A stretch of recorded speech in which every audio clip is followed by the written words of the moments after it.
Olá a todos. Hoje vamos nos debruçar aqui sobre uma questão que tem sido muito frequente, não só pela divulgação de certos casos nas redes sociais, como também uma série de publicações que surgiram nos últimos tempos em torno daquilo que seja quer a personalidade mais psicopática, quer a personalidade mais narcisista. Então vamos tentar aqui perceber o que é que uma e outra é concretamente, como é que nós as podemos reconhecer e de que forma também as podemos distinguir. Começando pela psicopatia. A psicopatia não tem que ser necessariamente uma pessoa má. Estamos habituados a pensar a psicopatia apenas no sentido da maldade, até mesmo da figura clássica do serial killer. E a psicopatia não tem que necessariamente toda ela ser perversa. O que a caracteriza então? Acima de tudo, e em primeiro lugar, a falta de capacidade empática, que seria a forma como se conseguisse colocar no lugar do outro, ver as coisas do ponto de vista do outro, inclusivamente ter em conta, por exemplo, o que é que está a fazer sentir ao outro. E nesse sentido, a psicopatia não revela esta capacidade, como também não faz a chamada assunção da culpa. Se alguma coisa acontecer, a psicopatia tem a tendência, e assim de certa forma também foi habituada, a justificar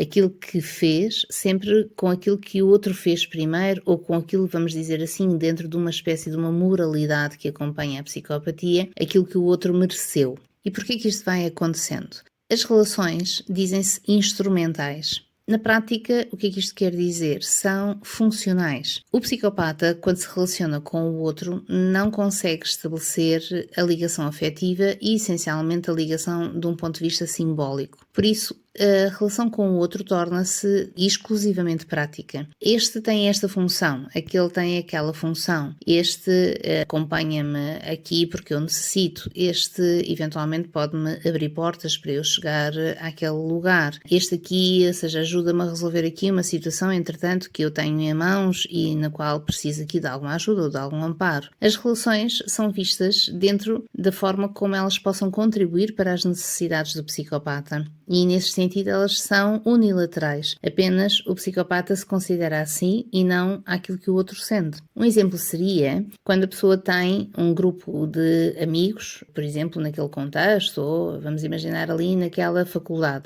As pessoas reúnem-se, acompanham-se, vão às aulas, estão juntas e alguém dentro deste grupo possa estar a vivenciar as coisas de uma forma dita vinculada e simbólica e afetiva. E, portanto, considerar que aqueles são amigos especiais, são amigos importantes, são amigos que não se vão perder nunca, porque, na verdade, vão sempre representar aquelas memórias e a projeção, vamos dizer assim, para o resto da vida. Agora, imaginem que nesse grupo alguém que funcione de uma forma mais psicopática termina a faculdade e nada diz aos outros, portanto corta repentinamente as relações e progredindo para um local de trabalho, cria um novo grupo com o qual se relaciona, não fazendo qualquer ligação com o grupo anterior. As pessoas deste grupo ficam a pensar, ou seja, o que é que se passou, aconteceu aqui algum conflito, fiz mal, ficou zangado e não disse alguma coisa, enquanto que aquilo que possa estar apenas a acontecer seja a forma como,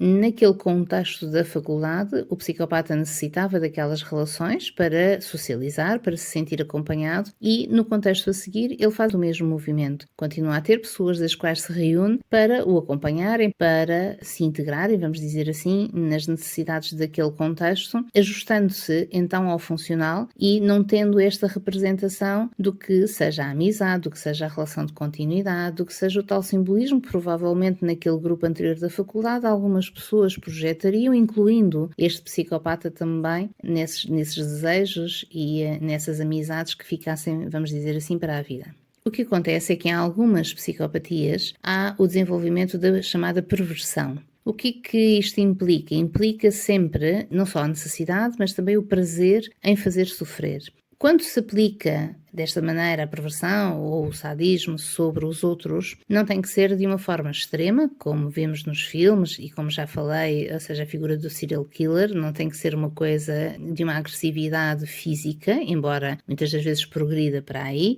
podemos ter antes no sentido de fazer sofrer, de tentar prejudicar o outro, de tentar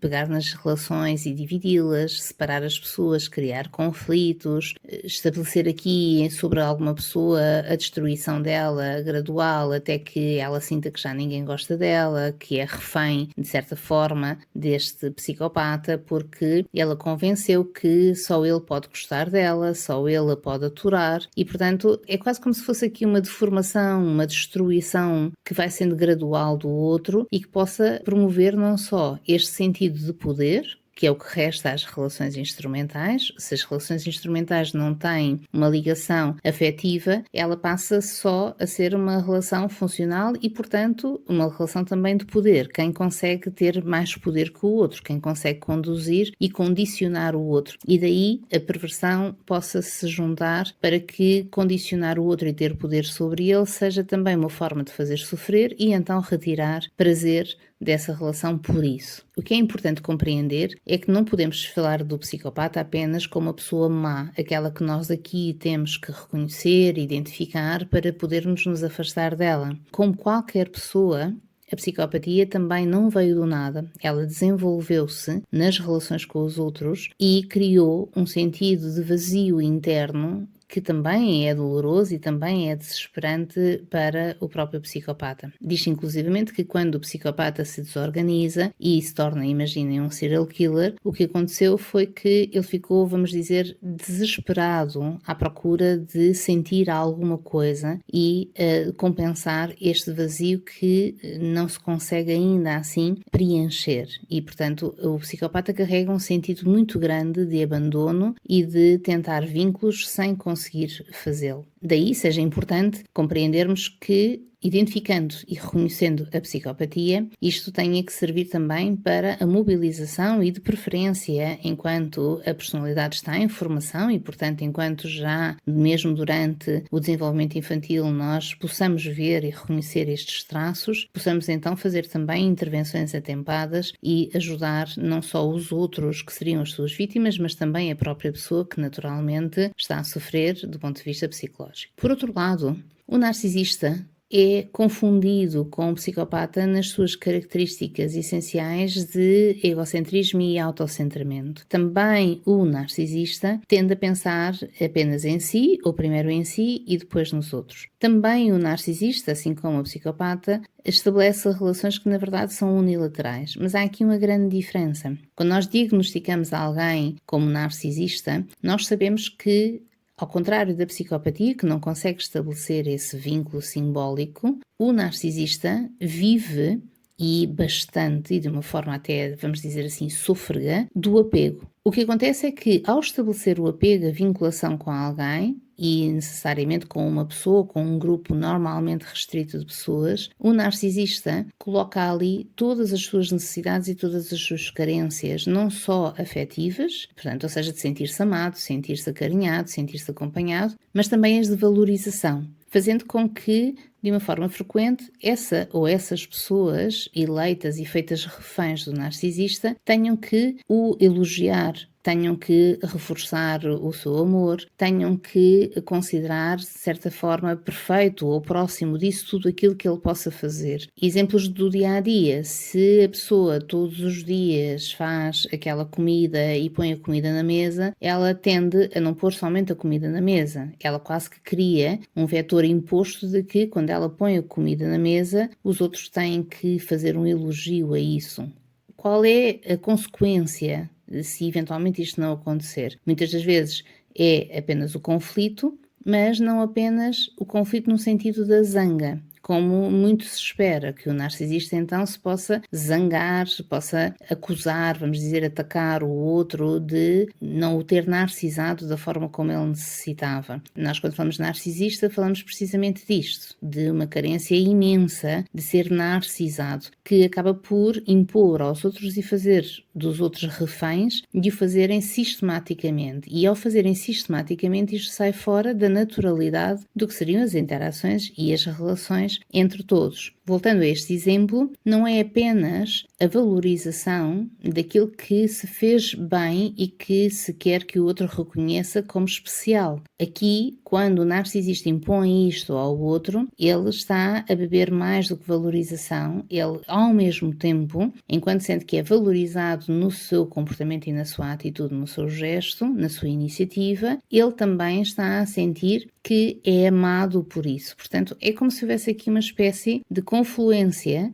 entre a necessidade de valorização, a necessidade de sentir-se especial e a necessidade de sentir-se amado e de ter um lugar de pertença naquelas relações, um lugar de amor entre os outros que são próximos. O que torna o narcisista tão desgastante e até, de certa forma, agressivo para os outros é a forma como passa a ser sôfrego e imposto aos outros e não isto a ser colhido de formas naturais e espontâneas nas interações que se vão dando com os outros e até nas formas subjetivas como as provas de amor possam lá estar presentes, as provas de valorização possam lá estar presentes. O que se quer dizer com isto é que o narcisista não se satisfaz, não se contenta apenas com as manifestações mais subtis ou mais subjetivas, ele precisa das valorizações e daquilo que sejam as provas de amor mais declaradas e, portanto, mais concretas e mais continuadas. E, neste sentido, isto possa ser verdadeiramente desgastante para quem o acompanha. É de realçar que as estratégias, como estávamos a falar, nem sempre são apenas do conflito no sentido da zanga. As estratégias narcisistas às vezes traduzem-se em vitimização permanente, em fazer acreditar aos outros que é sempre aquele que é mais frágil, aquele que suporta menos os confrontos, aquele que está deprimido ou em sofrimento psicológico, mas de forma que ninguém vai conseguir curar, portanto, como se fosse uma coisa crónica e intrínseca que não há quem consiga resolver aquele quadro e, portanto, com isto existe uma certa manipulação num sentido emocional para que ou isto seja imposto diretamente ao outro através da zanga ou se faça com que o outro não se atreva a colocar-lhe um afastamento, uma indiferença, uma desconsideração, uma falta em todas estas necessidades de valorização que tenha e desta forma o outro não se atreva a prejudicar esse vínculo de amor, que lá está, é aquilo que para o narcisista é mais importante acima de tudo, saber e ter a certeza e a garantia que está apegado ao outro e que o outro está apegado a si e vamos dizer assim, que o outro não foge. Portanto, esta é a verdadeira angústia do narcisista, que o outro não se liga a ele com a força e a consistência suficiente e que então tenha, muito à semelhança aqui da psicopatia, apoderar-se do outro para garantir que então esse amor não se perca. À semelhança da psicopatia, naturalmente, também os traços narcisistas implicam muito sofrimento para aqueles que rodeiam esta pessoa, mas muito sofrimento para a própria pessoa que não consegue, venha lá o que vier, venham os outros dar todas as correspondências às suas solicitações, alguma vez sentir-se verdadeiramente seguro, completo e satisfeito em termos de ser amado e são ambas, por isso, pessoas que necessitam de ajuda psicológica e beneficiariam a serem intervencionados desde os primeiros traços que, muitas das vezes, já na infância são manifestos. Fico o convite a refletirem um pouco sobre isto e a considerarem não e apenas um corte, um afastamento com pessoas que reconheçam com estes sinais, mas antes aquilo que possa ser